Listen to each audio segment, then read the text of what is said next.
Heading over to the New York Auto Show, where EVs are a big draw for many visitors. Electric vehicles, they have been steadily gaining popularity in the U.S., making up more than 6% of the national market share last month, according to Edmunds.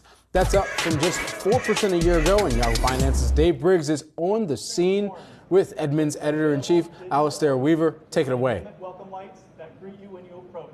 Thanks, guys. Yeah, it is packed here right behind us. Alistair Weaver, Edmunds Editor-in-Chief, here to tell us why it's so crowded behind us. The Kia EV9 just debuted moments ago, and Alistair, Edmunds calls it a potential game changer in EVs. Why?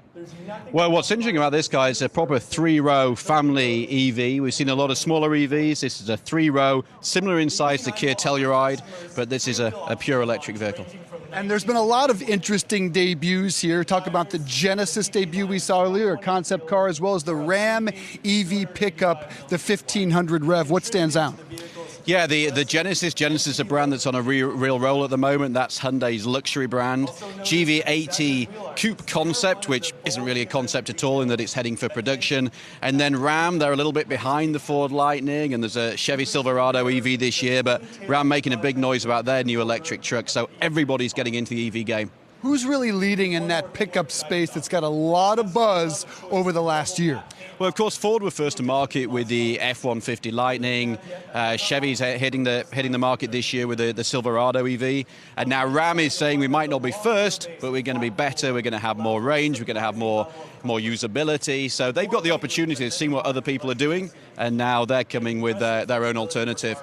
What are consumers telling you that they want when it comes to EVs? We get a lot of headlines, but there is still a lot of hesitation. It is, and I think the whole cliche about range anxiety is real, and a lot of that relates to the charging infrastructure in the US, which, I live in LA, which is EV central, and even there it's not great. So this is something that has to be solved. I know there's a lot of investment going into it, but if you have an EV, you really need to charge it at home, and then if you're going road tripping, how are you going to charge it? Are the chargers going to work? Are they going to be full? And this is causing a lot of anxiety, and it's real anxiety. It's justified anxiety. Can you be diagnosed with range anxiety, Alistair? I can imagine the counselling bill's been pretty prodigious. I can imagine that as well. So the whole industry. EVs were steadily ticking up, and then came 2022, and they really took a jump. Why that noticeable jump up in sales and adaptability? Well, I think the first thing is a lot more product coming into the market. For a long time, Tesla almost had the market to themselves, and now everybody's getting into the game, the luxury brands, the mainstream brands. So there's a lot more choice for consumers. Awareness has gone up. Infrastructure is not great, but it's getting better. And so, prices are still more than a gas alternative, but, getting more accessible. So I think people are just starting to look at it and say, yeah, this is for me. Edmunds says there's about a $12,000 average sticker price gap. How important are gas prices when it comes to the consumer's desire to buy an EV? Did we see a spike when we were north of $4 a gallon? Well, certainly on Edmunds, we see a massive spike in consideration as soon as gas prices go up. We can actually see on our website what people are searching for, and as soon as the gas prices go up, suddenly EVs and hybrids, people start looking. And so obviously it's very state specific with gas prices differing from state to state, but it is a consideration, and what consumers have to do is offset the higher cost of an EV to purchase with the fact that you're going to save a lot of money in fuel costs. The other thing that really jumps out to me here at the New York International Auto Show is the interior, and I'm talking tech. These displays are like the flat screen in my family room. They're getting bigger, more vibrant. Why is that a concern at all? It's a big deal, isn't it? It's like how big is your screen is now a key selling point. It's a bit like, as you say, how big is your TV? I personally think they're quite distracting, and there's a lot of work going into improving the UX and the UI to try and make them work on the move. But you're right. I was in the new Ram EV truck. It's got 3 screens. It's got one in front of your eyes. It's got a massive one in the middle, then a third one in front of the passenger.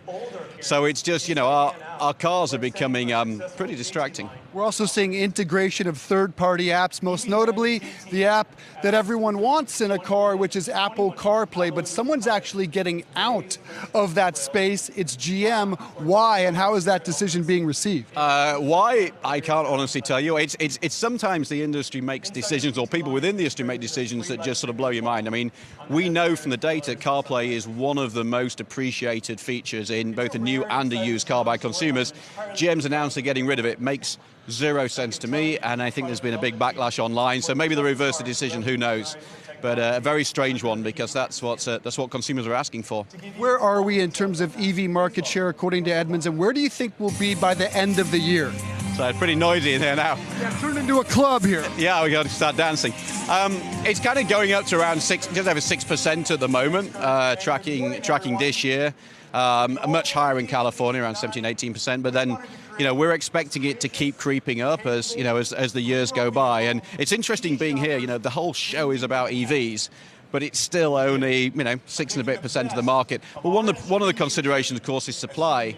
In the last 2 or 3 years, we've had a lot of problems with supply of electric vehicles. So it's potentially a bit of a false market. As supply increases, then we might see the share go up as well. Are the supply chain issues clearing up? They're getting, it depends a little bit from manufacturer to manufacturer, but yeah, we are starting to see inventory go up, but EVs are still lagging behind the gas alternative. He's Alistair Weaver, Edmunds Editor-in-Chief. Behind us, the Kia EV9, a potential game changer, says Edmunds. A lot of buzz here, Brad. We're going to go dance to some of this club music. We'll throw it back to you. All right, bust the move, Dave and Alistair. We can't wait to see that too. Thanks so much for giving us that live update from the New York International Auto Show. Appreciate it.